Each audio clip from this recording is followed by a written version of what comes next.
ఎక్కడ లేని దరిద్రాలు మొత్తం మన ఇండియాలోనే వినాల్సి వస్తుంది. నేనైతే లాస్ట్ కి నువ్వు హిందువా అని అడిగి చంపే కాడు కూడా వచ్చినాం మనం. దీని కారణం ఎవరు? మనమే, వేరే వాళ్ళు కాదు, మనమే. ఎందుకంటారా? కరప్షన్. మాట్లాడితే కరప్షన్, సెల్ఫ్నెస్. నేను ఒక్కడనే బతకాలి, నా చుట్టుపక్కల వాళ్ళు చచ్చిపోయినా నాకు పర్లేదు, నేను మాత్రమే బతకాలి అనుకునే కాడికి వచ్చినాం మనం.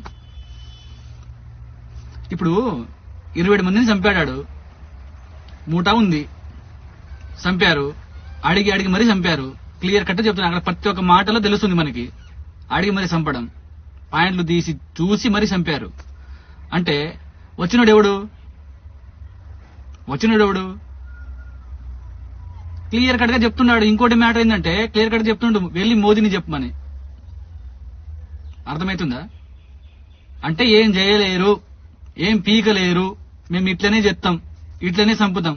అరే మన కాశ్మీర్ లో వచ్చి చంపి రేపు మన ఢిల్లీ కూడా రావచ్చు, మన హైదరాబాద్ కి రావచ్చు, మీ ఇంటికి కూడా రావచ్చు. దానికి కారణం ఎవరు? నువ్వు నేను కాదా? పైసలకు అమ్ముపోవడం కాదా అది?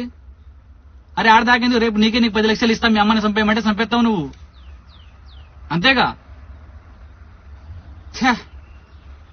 ఈ ఇంకా ఎన్ని ఘోరాలు చూడాలి వస్తుందని నా మీద నాకే ఆయాసం వేస్తాను తెలుసా. పక్కనూరు నుంచి రాడు, మనలో నుంచే వస్తాడు. వాళ్ళు మన పాకిస్తాన్ నుంచి వచ్చిర్రా మనకి చంపడానికి? ఏం మా గేట్లు లేవా? మేము లేవా ఆడా? మేము కాపులు కాస్తున్నాంగా. ఎక్కడి నుంచి వచ్చినాడు?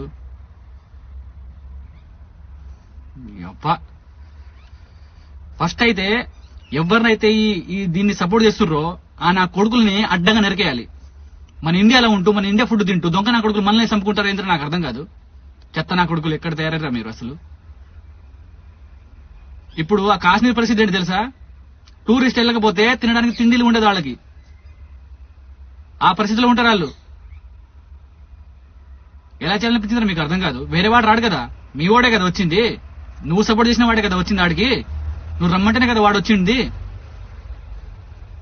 ప్లాన్, పగ్గడ్బందీ ప్లాన్ అది. పేల్గాం నుంచి హాస్పిటల్ దగ్గర 50 కిలోమీటర్ దూరంలో ఉంది హాస్పిటల్. ఇక్కడ మనం ప్లాన్ చేస్తే, ఇక్కడ మనం చంపితే మనకు అడిగేవాడు ఉండడు, మనకు దిక్కు లేదు, అంత దూరంలో ఉంది అని చెప్పేసి పగడబంది ప్లాన్ తో చేసిన కుట్ర అది. పరాయి దేశం నుంచి వచ్చి మన ఇండియాలో తిరిగి చూసి చెయ్యడు, మనలో ఉండి మనమే సపోర్ట్ చేస్తాం వాళ్ళని. సిగ్గులేని బతుకులు మనకి తెలుసా? ఘోరం కోపం వస్తుంది నాకైతే. వీడియో చేద్దాం అని చెప్పేసి నేను సైలెంట్ గా ఉన్నా. ఎందుకులే ఇంత దారుణంగా ఒడిగడతారు, ఎందుకులే అని చెప్పేసి నేను సైలెంట్ గా ఉన్నా. కానీ నా వల్ల కావట్లేదు.